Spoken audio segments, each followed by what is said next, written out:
Hey, everybody. Welcome to the show tonight. I got a really special treat for you. Two of my really good friends, Dave and Lisa, are here to talk with us tonight about how to rack up credit card points during the quarantine. And I don't know about you guys, but I've been stuck at home for going on 8 weeks now. And I would love to hear more about here in a couple seconds how you guys are using this time at home to really start to rack up all your points and how you can manipulate that system to get your vacations a little bit later. So welcome to the show. I'm glad you guys are here. Thank you for having us. We're excited to be here. Yeah, absolutely. Always nice to see you, John. Yes. Yeah, you guys are always so great. Tell me a little bit about what's been going on, because you guys are up in Buffalo, New York. So let's just address the elephant in the room and see how it's really affected you guys as a community. I mean, you guys have a travel group as well. It's more focused on the credit card aspect, but talk to me about how things have been up in New York and then how things have been for you guys and what you've been up to. Oh man. Well, I think to kind of backtrack a little bit is that I just started working for the airlines a couple months ago, like 7 months ago. So I'm now out of work for the next 6 months. So that's interesting. So last month, Dave flew down to Florida, where I was stationed, and we drove my car back home. It was 2 months ago, actually. End of April, May, March. I don't even know what month. It's May right now. I remember the car trip. I remember him going down to rescue you. Yeah. And at that point, I was only off the next month, but I just had a feeling I was going to be out much longer. And then like a week ago, I found out we got to decide if we wanted to take time off kind of, but I'll be off until the end of September. So that's been a big change, I think, for us being back home. What airline are you with?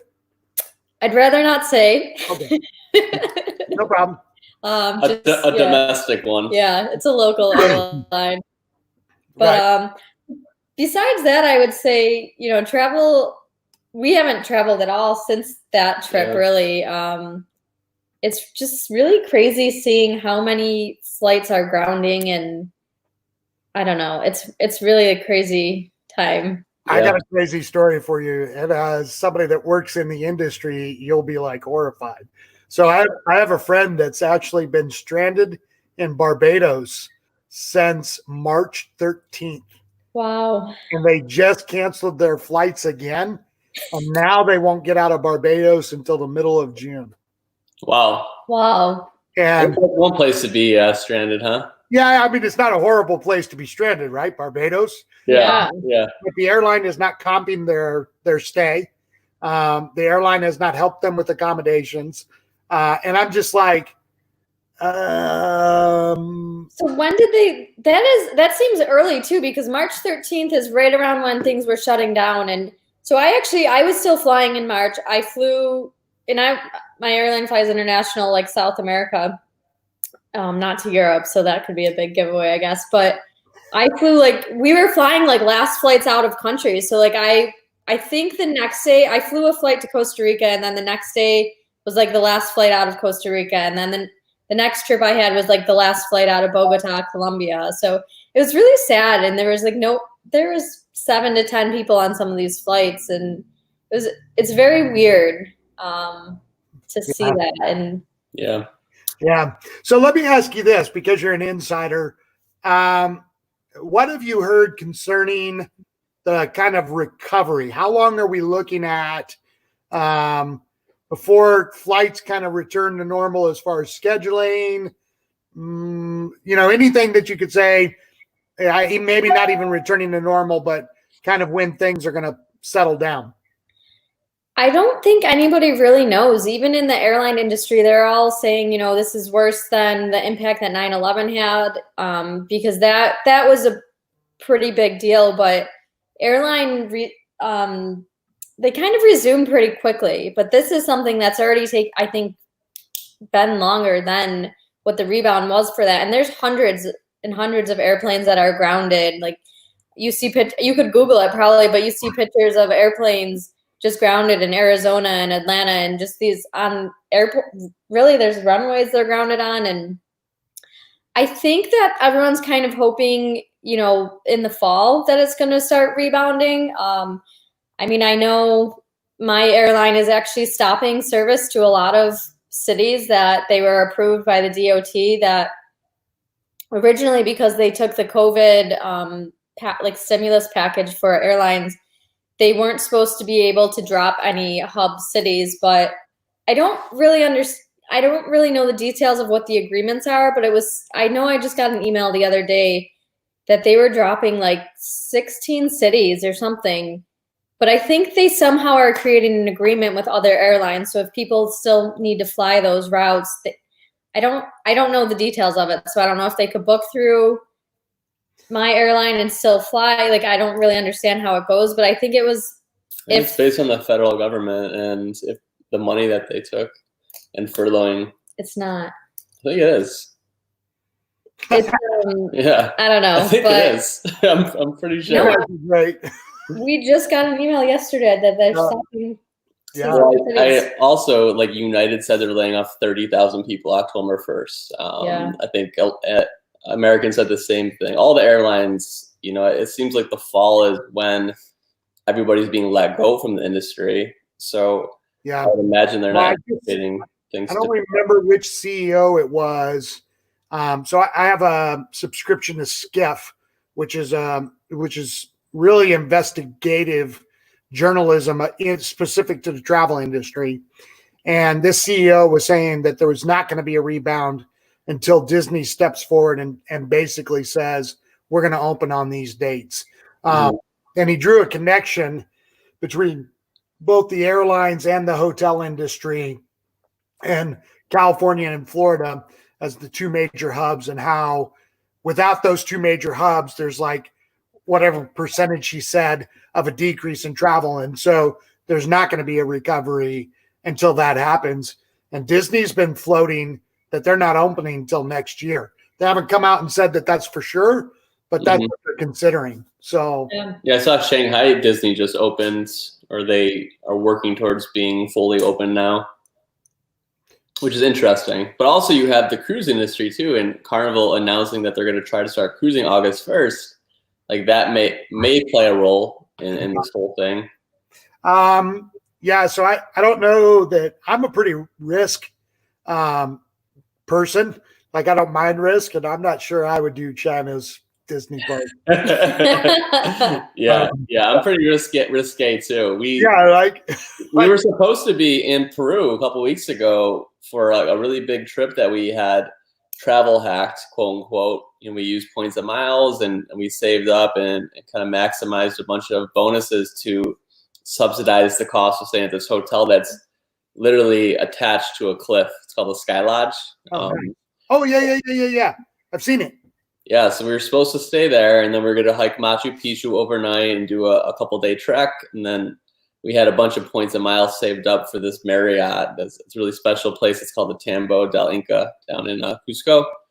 So we ended up pushing that whole trip back to July. I believe the second week of July we moved it to. So we're cautiously optimistic that things will be a little bit better by then. If not, we'll have to push it back even further. Yeah, so that's a great segue. So let me ask you two questions about that. Because I've had a couple of people who book travel on points. Are you guys familiar with how the refund works when you book travel via points instead of cash? Because you do this so often. Maybe you have some insight for the people that have booked their travel on their points. Yeah, it definitely depends on the airline. I can tell you, so we had booked Delta One, so we were gonna be sitting up front, and typically they wouldn't refund the fees and maybe not even the points too, depending on how close it is. But because of the COVID-19 and all the cancellations, they had changed the policy, so we were able to get all of our points back and all of our cash back. Not getting they tried to give us the Delta credits, and we had to call in and say that we wanted the $40 fees back. But different airlines are definitely, like Southwest, for example, that's the best one. You can book with points and cancel up until an hour before it takes off, or 10 minutes before the flight, actually. Yeah, and get your points back and get your And that's just credit always, back. that wasn't because of COVID. It's always been their rule. Yeah. But a thing about airlines too, if anyone doesn't know this, they legally, if they cancel your flight, they have to refund you. They can offer you different options. And I know some airlines are giving credits. I don't remember what airline I saw, but some of them are giving like a 20% extra credit if you take the voucher versus getting a cash back. 20%. So if you know you're going to fly again and use that, and the airline probably won't fail or go under, then that might be a choice to take. But if it's an airline, risky. It is risky. If it's a younger airline, you might want to be a little careful and skeptical and take your cash back, especially if I would, at this point, based on what Warren Buffett just said, anybody who is in this position, take the cash, do not take the points. Yeah. Warren Buffett might not be a prophet, but he's pretty darn close. And his outlook on the airline industry and the recovery of the airline industry, I would tell everybody to take cash. So great segue. Talk to me about what you guys are doing with your points and how you're actually using the crisis. I saw this post in your group the other day and it was just fascinating. So that's why I reached out to you and I was like, hey, will you go live about this with me? But tell me how you're using the strategies of credit card hacking. So do a quick review of what that is. I've had you guys in before, but let's just rehash that. And then how you're specifically using that strategy to manipulate this crisis to your benefit. Sure. Yeah. So, travel hacking in our realm under basic travel is basically taking some sort of sign up bonus, sign up opportunity from a credit card or checking account and hitting the minimum threshold and the minimum spend in order to get that bonus, and then rinsing and repeating until you have enough points, miles, or cash back to do what it is that you want to do. So it's not completely free travel, but I would say it's about 99% because you're still spending money to get the bonuses. However, as long as you're not spending more than you normally would spend, you're in the safe zone, so to speak. Yeah, that's one of the things I like to point out to people. And watching people like you, I've learned this.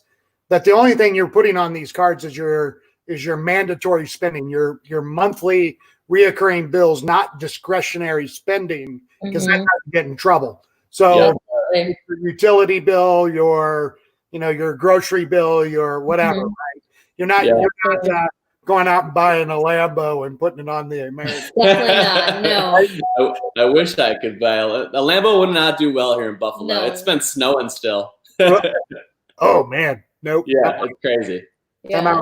Actually, funny thing that you say, I got a quick segue. We have an emergency tree that has to come down next to our house. It's completely dead, and sooner or later it was going to fall onto our house. And we had a sneaky little ant infestation that we think was linked to this particular tree. So we had a tree company come over and quote us. And most people, I had wrote an article about this on the website. Most people would see the situation as being completely negative, right? Tree has to come down, sucks, I have to pay for this, etc. However, the way that we look at it, we're like, oh my God, how can we maximize this? How can we get the most back on this particular tree having to come down, given, we don't really have a choice, like it has to come down. So we ended up opening the Hyatt credit card, which has a great bonus right now. They're offering like 10 qualifying nights, 60,000 points, I believe. We did the math on it. If we stay at the cheapest Hyatts, which run for about 5,000 points a night, we're going to end up with 17 free nights from this tree. Isn't that insane? That's great, man. Yeah. You're going to have to pay for it anyway, so why not put it on the card, manipulate it, and use it to your advantage so you can travel more. So let me ask you this. So in the last year and a half, how many trips have you guys taken to where you had to put a minimal amount of actual cash out of your pocket? I know you always got to do like the taxes and fees and stuff like that. But I'm talking like where 90% of the vacation was paid for. Oh, tons. Yeah. The last year and a half. Oh man. So the last trip, let's work our way backwards. So we were in Grand Cayman Islands, Bahamas. Peru was already paid for. Peru would have been one. We just moved it, so that's already paid for. So Peru, Bahamas, Grand Cayman Islands, Singapore, Japan, Philippines. I went to Italy for a hot second. Right before then, and that Galapagos Islands. We're back in April of last year, so Galapagos Islands, Ecuador. Where did we go for Thanksgiving? Oh, Dallas. So that was 8 like international trips though, and then that doesn't include any of our domestic trips. So we went to Vegas. We were in New York City a couple times. Now it's not like you guys are independently wealthy, right? So it's not like we're not. Making $500,000 a year, $250,000 a year. Yeah. You know, when I've seen this a couple of times in my group where people are like, "Oh, that's for rich people," but you guys aren't top 1%ers, maybe not even top 10. I don't know. Definitely not. We're not. We're nowhere near the top. I mean, he's a school teacher, so if that tells you how much money public school, like it's not. We just became really savvy utilizing credit card points. You know, in the last 4 years that we've been doing this, we've probably each opened. I don't even know what number I'm at, but I think you know, Dave knows. A ton of credit cards. Yeah, but we save our points and we strategically use them for travel. So we don't all. Last year was the first time we flew first class. Usually we would just fly domestic, fly economy. We fly economy to save our points to travel more. So, you know, when we flew to Japan, Philippines, and Singapore, that was all one trip. So we like try to combine countries. Sure. It was like a 3-week trip, but we did fly first class. That was when we splurged. Yeah, and the biggest thing too with us is Southwest Companion Pass. So our domestic travel. Southwest Companion Pass, for anyone that doesn't know, I'll give you a brief synopsis of it. You can essentially open 2 credit cards, Southwest credit cards, a personal card and a business card, to earn 125,000 points in a calendar year. So it has to be January 1st through December 31st. Anytime you earn those 125,000 points, you earn what's called the Companion Pass. And what that means is your companion, so for me it's Dave, gets to fly for free anytime you fly Southwest. Literally, like you could fly every day and you could bring your companion for free. You just pay taxes. And it lasts through the year that you earn it and in the entire following next year. So if I earned it this year, we'd have it all through 2020 and 2021. That's a good hack. And you get to use the points to book a flight on it. So, you know, we went to New Orleans. I don't even know. We gone use so it many for places. actually everywhere. Bills games. Come on, baby. and Vegas and Bahamas. running, like we like to do destination races. So like 5Ks or half marathons, like going and seeing a new city, running a race, or like not running competitively, like a casual run through the city, and then long weekends. It's amazing. That's cool. Good. So tell me about the strategy you're using right now with Corona, how that's working for you, and kind of elaborate on the post that you made in your group. Yeah, sure. Absolutely. So there's some big news recently.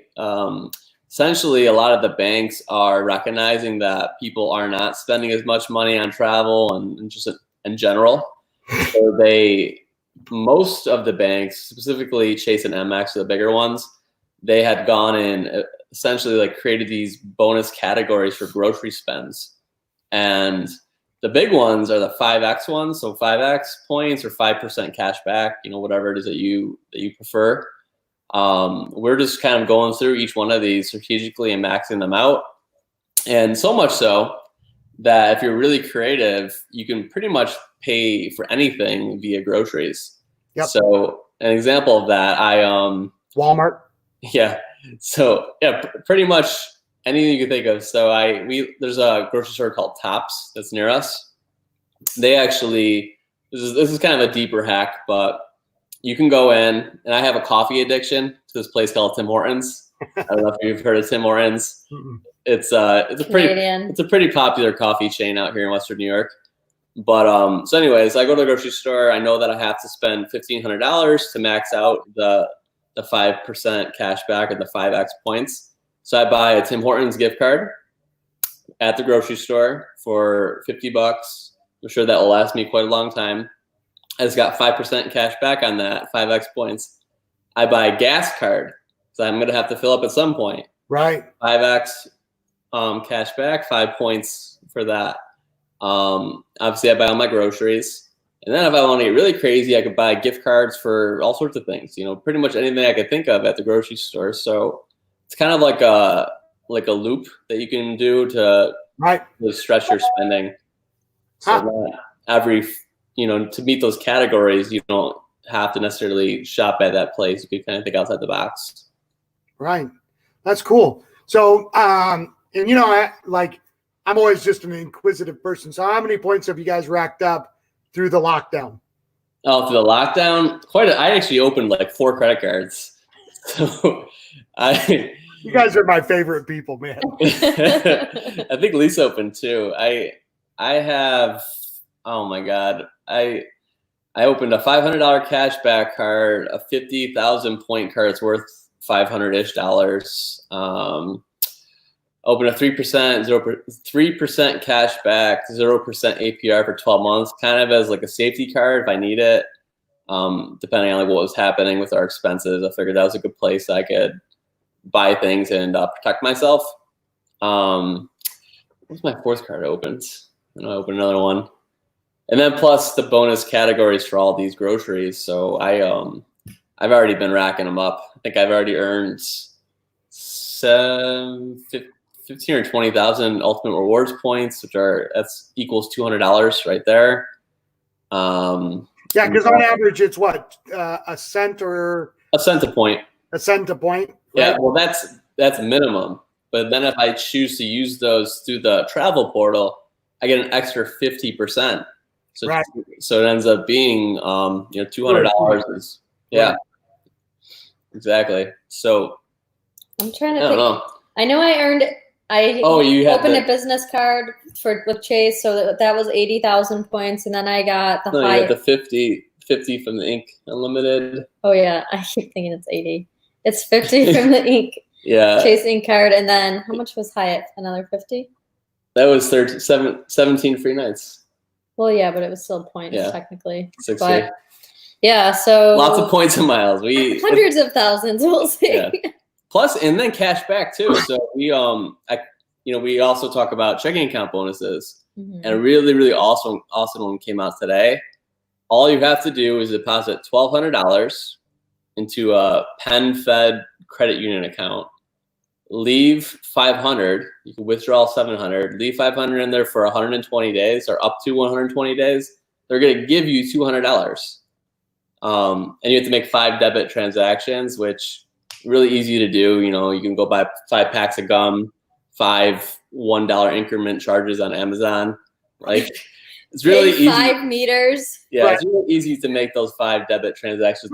Where do you guys find all the updated information? Like, this deal that you're talking about here. Like, how do you guys process all that information to know where to go and what to do? Like, where do you find all that stuff? Oh my God, just honestly, like the terms pop up. Like when those offers come around, like I'm constantly like cycling bank accounts and websites and just I kind of have like a few that I'm always checking, like Chase, whatever, like all the different banks.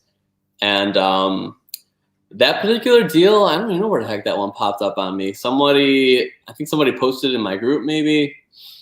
Yeah, and, there's a lot of conversation in there where people are, posting deals they find and whatnot. Yeah. And then we're always posting what we find too. We send out a weekly email that kind of recaps what was going on for the week if anyone missed it. Mm-hmm. We also do a weekly live now that we go over briefly the news. That's actually going to be right after this at 7. So we post the stories on our blog too all the time. So if you got to read the terms and conditions because sometimes offers aren't that good. It looks good. It's like, 1 billion points, but it's not. Right. It's not a good offer. And that's the difference, like knowing the difference between those two. This is way before you guys would ever be able to remember.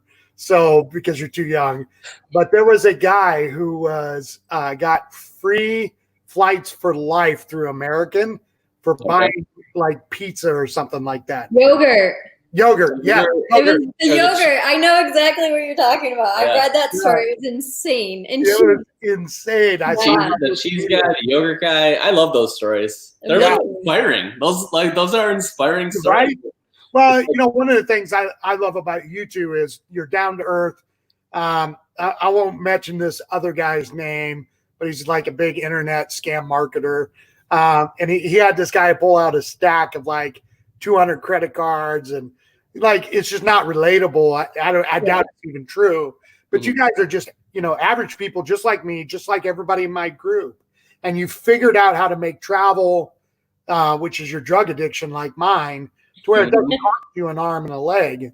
So I love watching you guys' story and how you're manipulating the system to basically fund your addiction. Like that's a total win. So for the viewers tonight, what would you say are probably the top 3 to 5 cards that they can start with, and a real basic strategy how they could get started doing this? And let me put the disclaimer in: if you don't have discipline, what they're doing is not for you. Yeah, I was just going to say that before I give you any. I was going to say, if you are in a ton of credit card debt and you have trouble spending money, this is definitely not for you. We wouldn't advise it. We do know we have like ways to help people pay off credit, or like options to pay at 0 interest, like transferring balance transfers and things like that. But some of our favorite credit cards, I would say, I will say first that every month we do a top credit card list on our website. So that's always good to check out. Post that in here and I'll highlight it. Okay. Because I'll see it and then I can just put it on the bottom of the screen. So cool.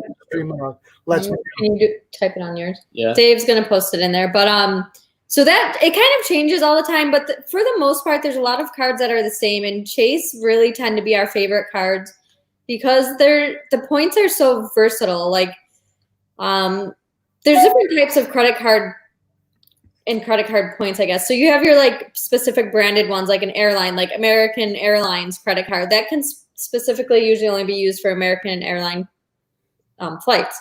But Chase Ultimate Rewards points, which would be your Chase Sapphire Reserve, Chase Sapphire Preferred cards, those are our top 2 travel cards because they have a lot of benefits that come with it, like travel protection, travel insurance, lost luggage insurance, car rental insurance, priority pass lounges. Do you prefer the Chase Sapphire Preferred over Amex Platinum?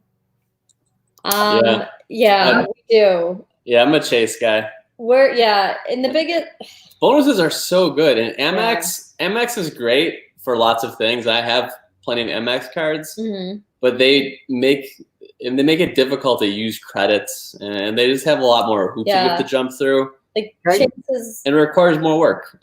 Chase is pretty straightforward. Like you get this, and you know what to do with it. I think the preferred card is really like a good basic card to get started with.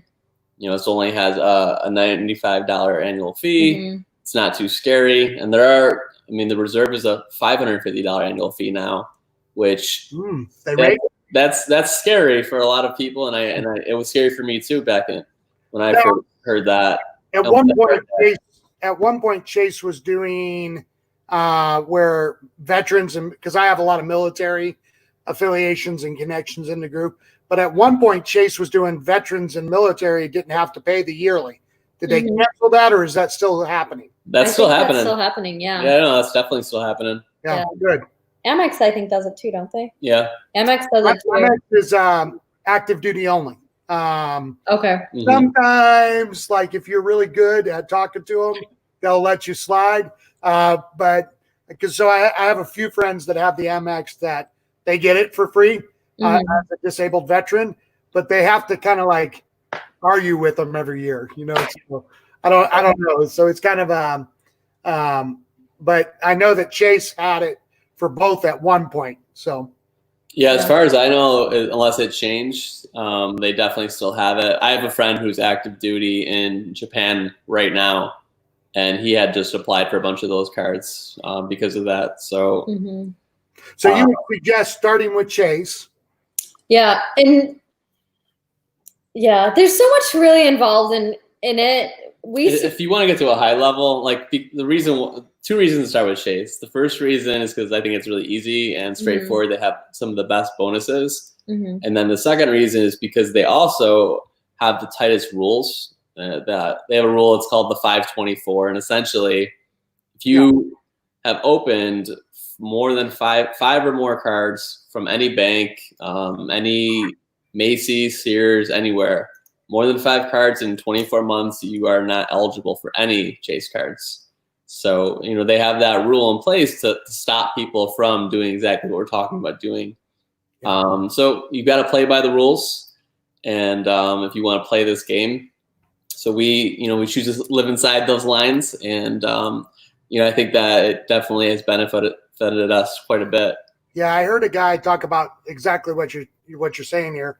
He called it the Chase Gauntlet, in that you needed to run the Chase Gauntlet first, and then after you get your Chase cards, you can do whatever you want. For sure. Yeah. For sure. Absolutely. Well, I know you guys have a live coming up here in a couple of minutes. Any kind of like finishing comments, something you want to say? I've got your website up there. People can copy it and take it and go and read. You guys can also join their group. I'll post their group in here because they put out tons of great content. If you're interested in learning from the pros, you can go over there, and we have a great relationship with them. It's been a joy to have you guys. Thank you for having us. We also do have a free guidebook that we kind of walk you through the basic steps of travel hacking. So if you do that, basictravelcouple.com/free, that's a really good read because it gives you kind of a general overview of how everything works. Why are you guys holding out on me? I don't know. I'm sorry. I know you all this love and bring you in, and you put out tell me. It's helpful. Yeah, it's good. It's basic. Yeah. Keep it basic. Yeah. It's probably one of the shorter ones out there because I tried. It's sometimes so much. I think some of them get way too involved too soon. And, if you just want to know what card to open and like the basics and general rules, that's what we have written. So it's not for the advanced people, but it's definitely a good starter. Yeah. Why don't you pop that in and as you guys are finishing up, I'll pop that up there so people can see that link. Okay. All right. And awesome. Get you guys on your list. And we're always open to if you want to email us or message us. We're both super helpful. We love helping people plan trips. We've helped people plan their honeymoon. Just any sort of questions about points, miles, credit cards, credit scores, whatever. I definitely am addicted to this, and it's like I'm enthusiastic too. Like I wanna share the information with people, and really ultimately just keep spreading it around because I think it's awesome, and it's changed our lives. We've been able to go places that we never would have been able to go to, and the first class flight to Japan would have been $10,000. Incredible, amazing, it was so cool. And Dave literally is so addicted to it that the tree was actually in our neighbor's yard, and we're going to split the cost with them. And I told it originally we were just going to pay for it on our card, and then because we wanted the points, and they were just going to give me the cash.